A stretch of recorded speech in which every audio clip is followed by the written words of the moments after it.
শপথ গ্রহণ শেষ করে নিজের বিধানসভা কেন্দ্র তুফানগঞ্জে পৌঁছে তুফানগঞ্জ মানসিক হাসপাতাল সহ মহকুমা হাসপাতাল পরিদর্শন করলেন বিধায়ক মালতী রাভা রায়।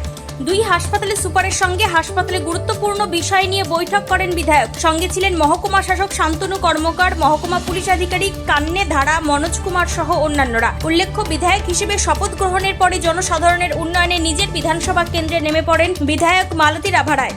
প্রথম দিনে হাসপাতালে বিভিন্ন সমস্যা সমাধানে মাঠে নামলেন তিনি। বিরোধীতে থাকার সময় তুফানগঞ্জ হাসপাতালে এবং মানসিক হাসপাতালের বিভিন্ন অভিযোগ নিয়ে সরব হয়েছেন তিনি। দুই হাসপাতাল সুপারের সঙ্গে বৈঠক করে দ্রুত সমস্যা সমাধানের জন্য কাজ করবেন বলেও তিনি জানিয়েছেন। এদিন বিধায়ক মালতী রাভা রায় কি জানাচ্ছেন শুনবো। দেখুন, আপনারা জানেন যে দীর্ঘদিন পরে মেন্টাল হসপিটালে আমি বা মানসিক হসপিটালে এসেছি। এসডিও সাহেব ছিলেন, এসডিপিও সাহেব ছিলেন, সুপারিনটেনডেন্ট, উনি সব কিছু দেখিয়ে দিলেন যে ঘাটতি তো সব কিছুতেই আছে, পরিষেবায় ত্রুটি আছে, খাবার থেকে শুরু করে বিল্ডিং সব কিছুতেই আছে।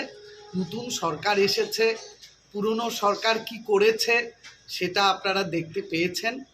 আমরা নতুন করে শুরু করছি, যা ঘাটতি আছে সেই ঘাটতিগুলোকে পূরণ করার চেষ্টা করি। খাবারের একটা অভিযোগ পাওয়া গেল যে সময় মতো খাবারটা পৌঁছচ্ছে না এবং সঠিক পরিমাণটা পৌঁছচ্ছে না, কি বলবেন সে বিষয়ে? এটা দেখা হবে, এটা ডিস্ট্রিক্ট থেকে সিএমএস সাহেবটাকে দেখতেন।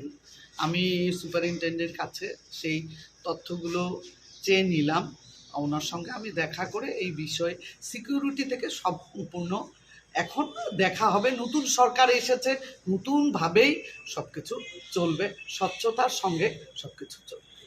কোচবিহার থেকে নিজস্ব প্রতিনিধির রিপোর্ট, টাইমস